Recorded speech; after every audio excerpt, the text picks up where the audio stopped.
জামালপুরের বকশীগঞ্জ উপজেলার লোকালয়ে অবস্থান করছে ভারতীয় বন্য হাতির দুইটি দল।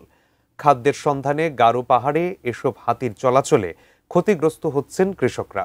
নষ্ট হচ্ছে তাদের সদ্য রোপণ করা ধানসহ সবজির ক্ষেত। এতে আতঙ্ক বিরাজ করছে পাহাড়ি এলাকার বাসিন্দাদের মনে।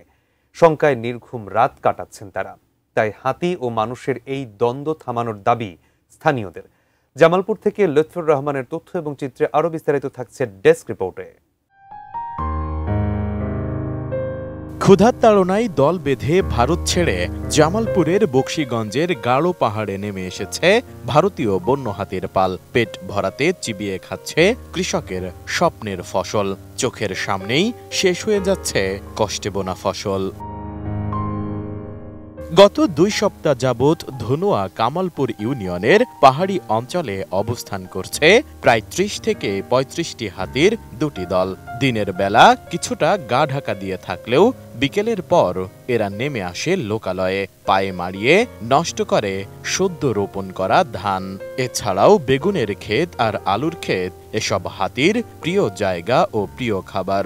সম্প্রতি বসত বাড়িতে হামলার চেষ্টা করলে তা প্রতিহত করে স্থানীয়রা। দুদিন হাতে এসে আমাদের এই এলাকার ধানগুলো খাওয়া যাচ্ছে আছে, খুব ক্ষতি হতে আছে।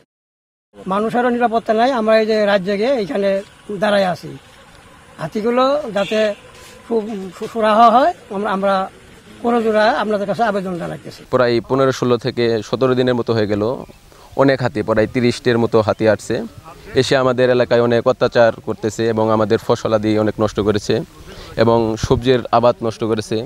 এর জন্য প্রতিহত করার জন্য আমাদের কিছু জিনিসের প্রয়োজন, যেমন লাইট এবং মশাল। এগুলো যদি আমাদেরকে সরকারি থেকে কিছু দিত তাহলে আমাদের অনেক উপকার হতো।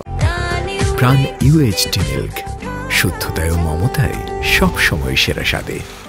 আগুন জ্বালিয়ে এবং ঢাক ঢোল পিটিয়ে রাত জেগে পাহারা দিয়েও হাতির আক্রমণ ঠেকাতে পারছেন না স্থানীয়রা। এতে ধানসহ বিভিন্ন ফসল নিয়ে শঙ্কিত পাহাড়ি এলাকার মানুষ। তাদের দিন কাটছে শঙ্কায় আর রাত কাটছে নির্ঘুম। এতে কামালপুর ইউনিয়নের সোমনাথপাড়া, অসেনাকোনা, সাতানিপাড়া, টিলাপাড়া, দিঘলাকোনা ও সোমনাথপাড়া সহ সীমান্তবর্তী 10 গ্রামের মানুষের মধ্যে হাতি আতঙ্ক বিরাজ করছে। আমরা যে আমন ধানগুলো লাগাইছি ইন্ডিয়াতে, গেট পার করে হাতি পাড়ায় দেয়, এরা খেদায় খুঁজে বাংলাদেশও দেয়। এই দিয়ে এসে আঙুর এই আমন ধান খাইতে আছে। আঙুর এটা হাতি খেদানির মতো কোনো প্রসেস নেই, এটা লাইট নেই, এটা জেনারেটর নাই। আমরা অন্ধকারের মধ্যে রাস্তার মধ্যে দাঁড়িয়ে আছি, বাড়িঘর ছেড়ে দিয়ে বসে আসে, বাড়ি ঘরে ঢুকে ফসল খাইতে আছে। এইভাবে আমাদের খুব ক্ষয়ক্ষতি করতেছে, এদের কোনো সুরাহা পাইতেছি না। আমরা রাত করি, অনেক কষ্ট করি। আমাদের ইয়ারটির সদস্য যেগুলো আছে এগুলো সবাই মিলে, গ্রামের আশেপাশের লোকজন মিলে সবাই মিলে আর কি আমরা চেষ্টা করি হাতি তাড়ানোর জন্য। এই যে আমরা রাত জাগি, যে ইয়ারটির সদস্যগুলো আমরা যে হাতি তাড়াই, আমাদের একটা ভাতা নাই, আমাদের একটা বেতন নাই, কিচ্ছু পাই না। আমরা এভাবে প্রতি রাতেই আমাদের ডিউটি করতে হয়। দীর্ঘ কয়েক বছর পর ভারতীয় বন্য হাতির এমন কাণ্ড দেখছে স্থানীয়রা। তাই মানুষ ও হাতির দ্বন্দ্ব থামাতে প্রয়োজনীয় ব্যবস্থা গ্রহণের দাবি তাদের। এই জায়গায় না, খালি আর অন্য অন্য জায়গাও আছে। আজকে মনে করেন এই কয়টা আছে, সন্ধ্যার মধ্যে মনে করেন যে আরো হয়তো 20-30টি বাড়তি হওয়ার পর এই জমির মধ্যে যখন নামবো, এখন তো আসি আমরা কোনো কাম করে পাবো না। ফসল 2বার লাগাইছি, 2বার লাগানোর পরে এই যে এইবার আবার ফিরে এই যে আজকে রাত্রে এটা খুঁজছিল, খুঁজতে খাইছে, খাইটা এই বিদ্যুৎ মনে করেন একবারে গেছে গা গ্রামও। জেনারেটর তো দেওয়া নিষেধ, জেনারেটর দেওয়া যাবো না। সরকারে না দিবার দিলে এটা তো আমরা জোর করে দিবারও পাবো না। আমাদের এলাকায় ফসলের এবং বাড়িঘর মানুষের পর্যাপ্ত পরিমাণ ক্ষতি করতেছে। এদেরকে তাড়ানোর জন্য আমরা কোনো টর্চ লাইট বা কোনো জেনারেটর কোনো কিছু আমরা পাইতেছি না, এবং কি ভারতের এরা গেট খুলে দিয়ে যে পাশে পার করে দেয়, এর কোনো সুরাহা পাইতেছি না। এবং এই ফসল এবং জনগণের নিরাপত্তা নাই। এই এলাকার যে 3-4 গ্রামের মানুষগুলো ঘর ছাড়া বাইরে যায় থাকে, ঘুম নাই, ফসলের ক্ষতি, সব সাইডের ক্ষতি। দয়া করে বাংলাদেশ সরকার আমাদের যে ইউনুস স্যার আছে তার কাছে করজোড়ে অনুরোধ, এবং ডিসি স্যার বা ইউনুস স্যারের কাছে করজোড়ে অনুরোধ, আমাদের এই ফসলের ক্ষতি এবং কি লোকজনের ক্ষয়ক্ষতি বা এই লোকজন যে ঘর ছাড়া থাকতেছে এর জন্য সার্বিক সহযোগিতা চাই। এবং কি তাদের অনেকেরই গরিব মানুষ, তাদের খাওয়া দাওয়ারও কোনো ব্যবস্থা নেই। শুকনা খাবার বা যে কোনো খাবারের ব্যবস্থা চাই, দয়া করে একটু সুব্যবস্থা করবেন। বন বিভাগ বলছে ভারতীয় বন্য হাতির অতিষ্ঠতা থেকে লোকালয়কে রক্ষা করতে কাজ করছে তারা। আমাদের এখানে ইয়ারটি টিম রয়েছে যারা হচ্ছে সচলভাবে হাতি মানুষের সাথে যাতে দ্বন্দ্ব সৃষ্টি না হয় সেজন্য কাজ করে যাচ্ছে।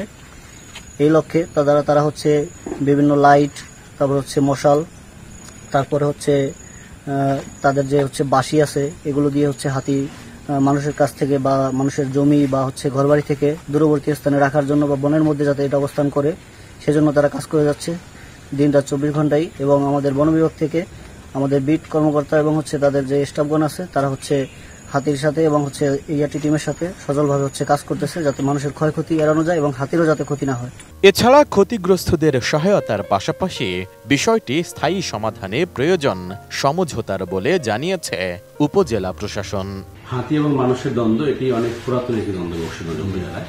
ভারতীয় হাতি আমাদের বাংলাদেশে প্রবেশ করে, এদিকে আসলে পুশব্যাক করা হয়, যে কারণে নির্ধারিত একটি সময়ে বছরে তারা এই অঞ্চলে প্রবেশ করার পর বক্সিগঞ্জের ধানোয়া কামারপুর ইউনিয়ন সহ বেশ কয়েকটি ইউনিয়নে প্রচুর ক্ষতিগ্রস্ত হয়।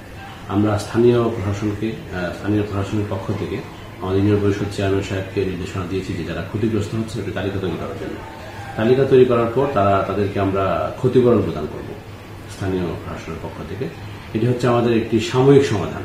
আমরা যদি এটি স্থায়ী সমাধান করতে চাই তাহলে আমাদেরকে যেটি করতে হবে সেটি হলো যে আমাদেরকে একটি বাইলেটারাল নেগোসিয়েশন করতে হবে ইন্ডিয়ার সাথে, যে এই ভারতীয় হাতির যে আক্রমণ এটিকে আমাদের ঠেকানোর জন্য দুই দেশের একটি যৌথ পদক্ষেপ প্রয়োজন, স্থায়ী সমাধান করতে হবে।